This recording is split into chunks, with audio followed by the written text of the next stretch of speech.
Hey guys, so I'm going to be going super in depth in this video about my thoughts and opinions on the ForgeHammers and what kind of gear I think you should run if you'd like to try this build out for yourself. But because I'm going to be going so far in depth, if you'd just like to see the build, I'll show it real quick here. ForgeHammers are the weapon, obviously. I'm going to be using second Q, second W, second passive. For the helmet, Guardian helmet.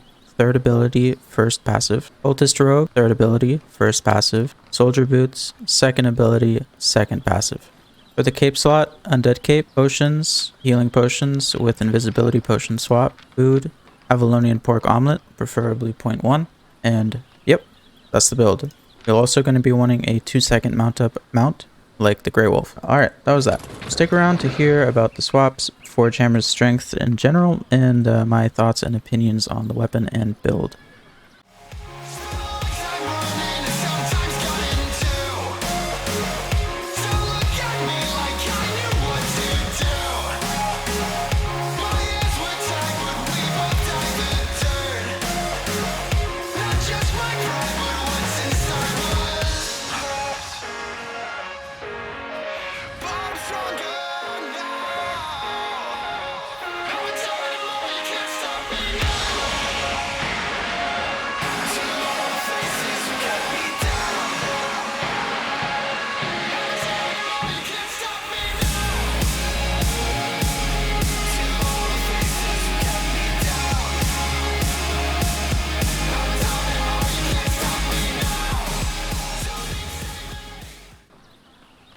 Hey guys, welcome back to my channel and to this video about the build that I'll be using both for my upcoming 8.3 solo roaming videos and for the Mists videos in general. And that is the ForgeHammers, Forgies, Hammerinos, or Forgazes. Call them what you want, but this weapon is made for some of the most fun moments I've had in Albion for as long as I can remember. Yeah, I just really love using them. I'm not going to go ahead and recommend you try this build for yourself, as it is definitely lacking in key areas compared to other builds for solo open world roaming, and compared to the builds that seem to be the most viable for the Mists.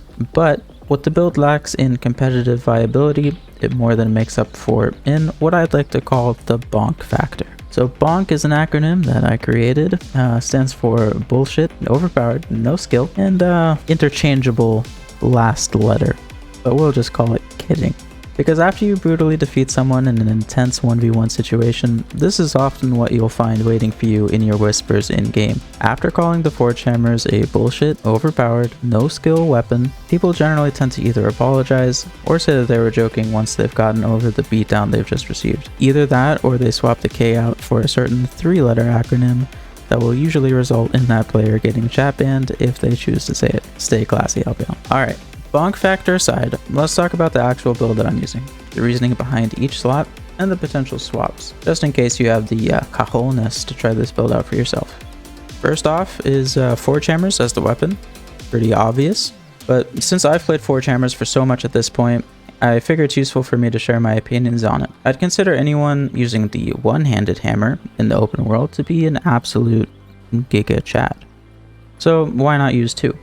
It's at least one way of looking at it, and it's probably the right way of looking at it. The ForgeHammers are similar to, but also differentiate themselves heavily from the rest of the weapons in the hammer tree in one key area. They're similar to other hammers by having debilitating crowd control effects, but differentiate themselves from other hammers by, actually dealing damage. You see, when SBI decided to design hammers and create their identity, they're obviously making a weapon tree designed around tanking. Hammers mostly use stuns and slows that are so powerful that they might as well be stuns to create some viable options for a crowd control centric tank, as you generally like to use plate armor to enjoy the 40 to 50% increase in crowd control duration that is built into plate armors. The ForgeHammers are designed a bit differently. When you use your E, you'll essentially enter God mode. You get an insane amount of damage resistances, and every 2 to 3 seconds you're able to reactivate your E to smash your hammers not into your enemy, like something that would make sense, but instead smashing them directly into the ground, like some sort of enraged Super Smash Bros. Player that just focuses all their hatred and rage into the ground, for some reason. But I suppose your character is so powerful, and the hammers are so heavy, that the act of hitting them into the ground creates a knock-up effect. This knock-up effect lasts 0.6 seconds, according to the tooltip, but the duration of the knockup is mostly irrelevant.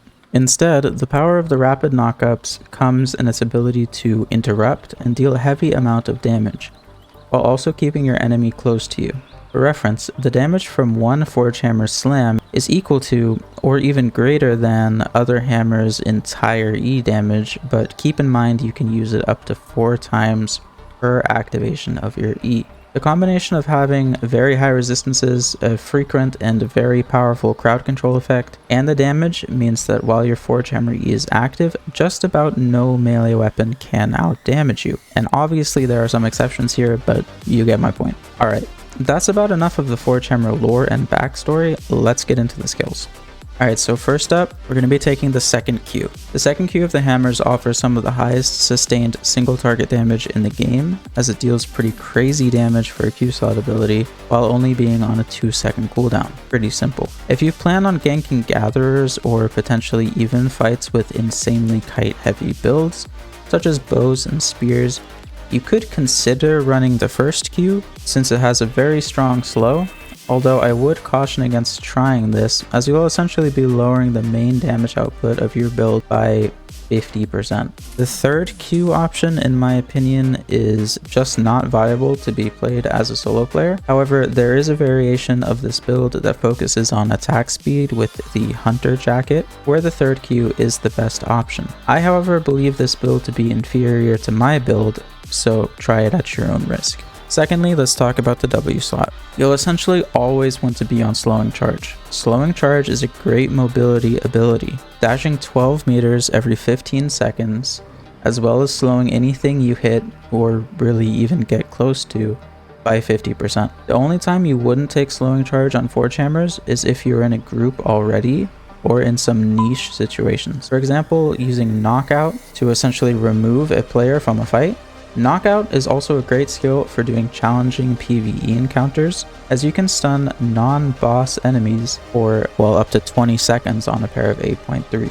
This allows you to get a full channel on your cultist robe, wait for your E cooldown to be back, or buy yourself enough time to mount up if you happen to get far enough away from your mount. Doing lesser PvE such as solo dungeons, the PvE phase of Corrupteds, and the solo chests in the Roads of Avalon, you can use the first W, Heavy Smash.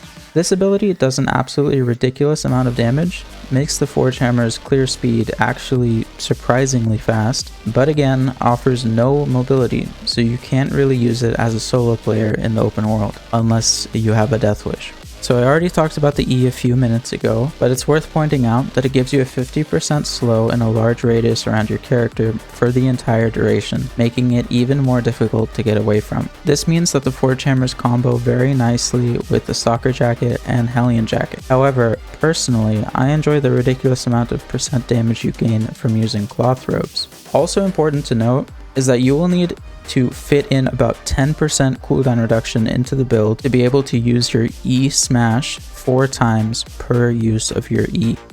Now lastly, for the passive, I recommend using the second passive, Energetic. This gives you energy each time you attack. The energy gained from this passive allows you to not need a gear slot dedicated to energy gain, such as the Scholar Cowl for the head slot or Limher's Cape for the cape slot. But you do have a fair amount of options here, and having energy regain isn't necessary for this build to succeed. However, after 2 rotations of your E, you will be running dangerously low on energy, which is never a fun experience. The first passive makes your auto attack stun for a short duration every 5th auto attack, which combos very nicely with the Hunter Jacket, but is also useful for getting even more interrupting going off, especially useful when fighting healers, bolt casters, regular crossbows, or anything with an interruptible skill. The last passive also offers an interesting option if you'd like to synergize the build with CC. Namely, the Demon Helm works the best for this, but the Royal Helm can also work.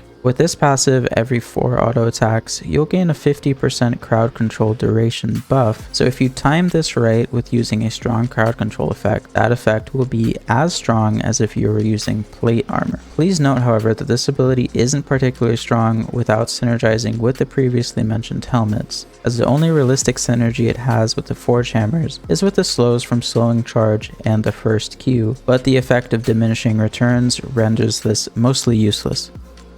The Demon Helm, for those of you who don't know, has a very long-lasting silence, really good for fighting healers. If you were to be running this in duos in the mists, I would recommend probably using Demon Helmet. Royal Helmet is just a stun, a pretty decently long stun as well. So if you were able to combo this with the 4th passive, it would be pretty strong. Alright, now on to the chest armor slot. And I have chosen to use the Cultist Robe. Now for most weapons, Cultist Robe has a decently strong effect, almost to being viable for plenty of open world builds, but being just a bit outshined by more versatile options like the Assassin Jacket. But ForgeHammers aren't your average weapon, because they are what is considered a tank weapon. Almost all melee weapons in the game offer you a certain amount of max health as a way to balance them against ranged weapons. Maces, hammers, and quarterstaffs, however, give an absolutely ridiculous amount of health compared to the others, usually at least double or sometimes even triple the health of melee weapons. In practice, using a hammer, mace, or quarterstaff usually offers your character a similar amount of health as equipping a taproot. Taproots have historically synergized incredibly well with Cultist Robe because Cultist Robe's healing effect heals based on your maximum HP, but if your weapon basically gives you a free taproot, then you should abuse that synergy. So running with my full 8.3 build, I have roughly 4,100 health without using health providing food such as roasted snapper or sandwiches, which makes the healing output of the Cultist Robe absolutely ridiculous. Obviously, this effect is less noticeable the lower IP you get, however, as your health received from gear is dependent on item power, so if you plan to run this build as like a 4.1, I would recommend using a different chest armor such as Stalker, Hellion, or Assassin Jacket. Alright, next up for the shoe slot, and personally, I prefer plate boots, as the healing from rejuvenating sprint synergizes with the 50% healing increase from Cultist Robe, thus making the sprint's healing even more effective. Alternatively, you could run leather boots with refreshing sprint, as that would give you enough cooldown reduction to use your E-Smash 4 times without needing to rely on cooldown reduction food. Almost any boots will work with this build, however, but the boots ability should definitely be on a 30-second cooldown so that you can always use it in combination with your ForgeHammer E to make sure you'll be able to stick on your target. The helmet slot comes with a lot of options. For me personally, I think the best option is Guardian Helmet. This helmet provides a very strong shield that lasts for 3 seconds. This also cleanses damage over time effects from you,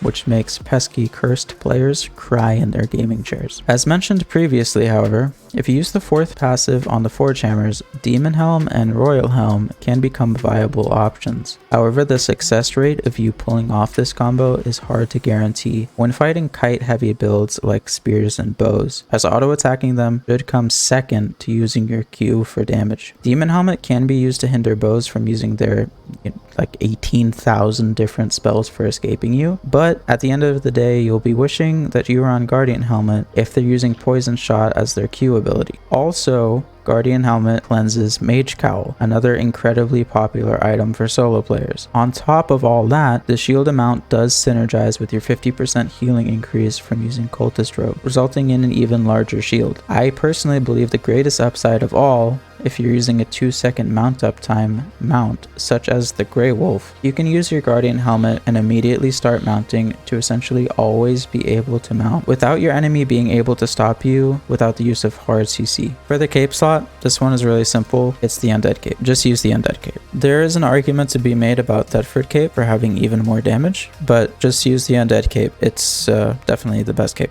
Alright, now onto the potion slot, and yeah, you should have healing potions. Alternatively, you can have invisibility potions, but preferably you have both. Healing potions, similarly to the Cultist Robe, synergize heavily with your free taproot from using a hammer weapon. This makes healing potions even stronger than they normally are, which says a lot since they are normally the best option for solo players. You should always carry invisibility potions with you in case there is a player that you can get a gank on, or alternatively can be used in a sticky situation when you're being ganked. Speaking of sticky situations, a sticky potion is also a great potion to have with you, as it heavily counters Assassin Jacket, which is basically the most used jacket in the game for solo players. Alright, so when you're dismounted and doing PvE or gathering, I would recommend you to be on healing potions.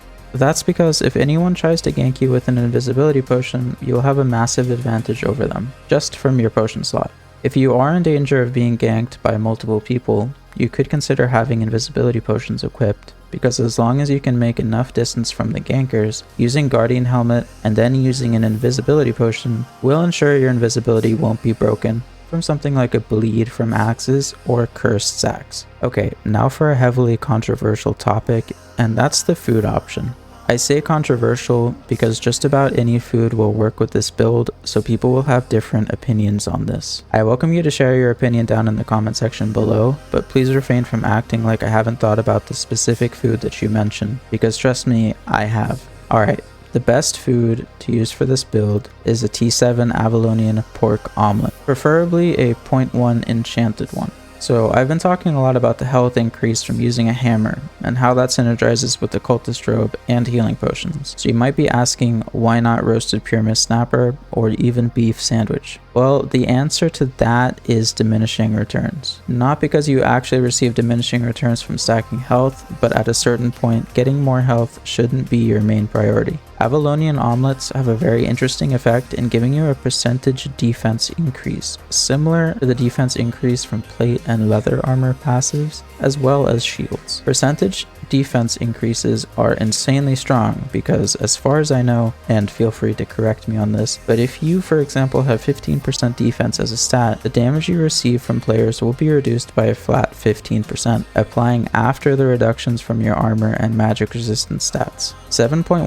Avalonian pork omelets increase your defense by about 7% on their own, meaning that per 1000 damage taken, you will be negating 70 health. My build has 4100 health, meaning that if a fight were to get that close, the omelets would provide me with the equivalent of 280 health, which is very similar to a roasted pure mist snapper, except the omelets are much better because they also give you cooldown reduction, which is, in my opinion, the most important stat for a solo player. Also remember that if you don't get around 10% cooldown reduction in your build, you will be reducing your damage greatly, as your ForgeHammer E will only be able to smash the ground 3 times instead of 4. If you decide to use a leather jacket like the Hellion, Assassin, or Stalker jacket, the benefits of using deep water eel stew become more apparent. Alright, so please don't at me about this, because I have tested just about every viable combination of food and armors that are available to ForgeHammers, and you should keep a swap of either roasted pure mist snapper or roast pork in your inventory to make doing harder PvE content easier, while also keeping your health topped up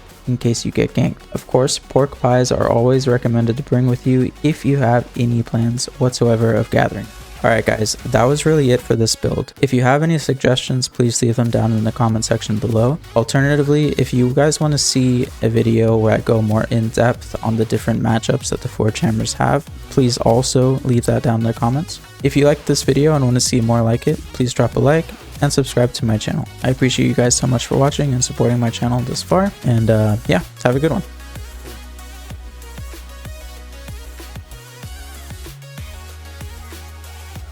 Albion is an amazing game.